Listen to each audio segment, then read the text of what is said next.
Okay, let's have a look at section 1.1, main parts of a jet ski, and let's take a walk around our display model.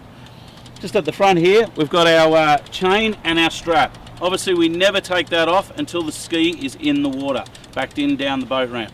Okay, the amount of skis we've seen end up on the boat ramps because people have taken them off beforehand. Okay, as we move down this side of the ski, our starboard side, obviously we've got our registration stickers. They are on both sides of the ski, not just on the starboard side, on both sides of the ski. As we move down towards the stern of the jet ski, we come down here, down towards the bow, round behind the, down the back here, we have the bungs. Okay, now you need to make sure these are put in before you start off every time. Obviously take them out afterwards to drain any water out, but make sure they're definitely put in before you put it in the water. We have got our jet unit here, but we'll talk about that later.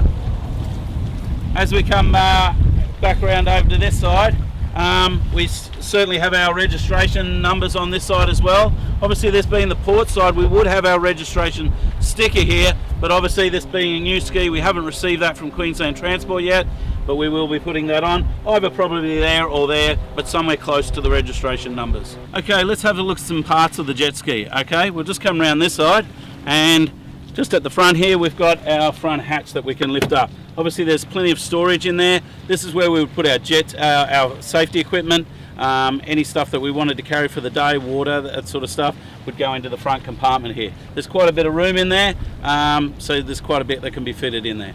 As we move down towards here, we've obviously got mirrors on our jet ski. Look, mirrors are not a great thing. They're good to have a quick look, but mainly we would use shoulder checks when we're on the ski. Always using your shoulder checks to check if anything's behind you. We come down here, we've got our engine. Obviously this is like a car engine. It's just a small car engine. It needs servicing. Okay, remember we always check anything that's got yellow on it, we can check. Anything that's got red on it, we don't touch. Okay, but obviously get your owner's manual out, check your owner's manual and see how often it does need to be serviced.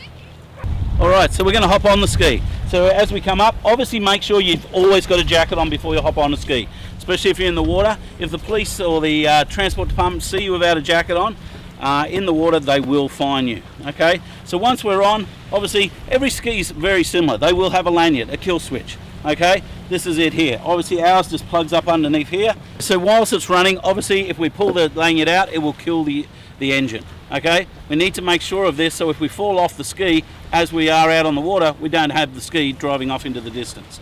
So you want to make sure this is working before you get on the ski. Okay, we can hit that stop button and that'll start the computer up. Now obviously if we hit it again, it's going to start that engine.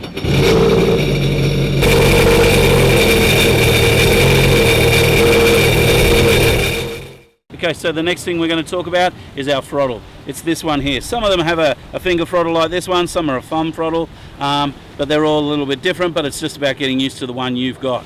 Okay, obviously we do have more than two speeds. It's not just that and flat out, there is in between, and that's cruising. Okay, let's have a look at the gauges here. Okay, every ski is different. Every ski has different gauges. This one, we have revs, we have speed, we have fuel, oil, all that sort of stuff. So every ski is different. You need to go to your manual, your manufacturer's manual, to find out and read all about it. On the steering here, we've got different modes that we can put the ski in. Okay, depending on your ski, again, go to your manufacturer's manual to find out all these things. Okay, this is the bucket of the ski. Okay, what the bucket does is it drops down over the water being propelled out of the back of the ski, which either gives it neutral or reverse. If it only comes down halfway, it's going to be in neutral. If it comes down the whole way, it's going to be in reverse. Now that'll be done by a cable style one up near the steering wheel, or maybe even an electronic style one. Obviously read your manufacturer's manual again to check that out and see what your ski is. Okay, so there's more detailed information below. Just please read that before you move on to the next section.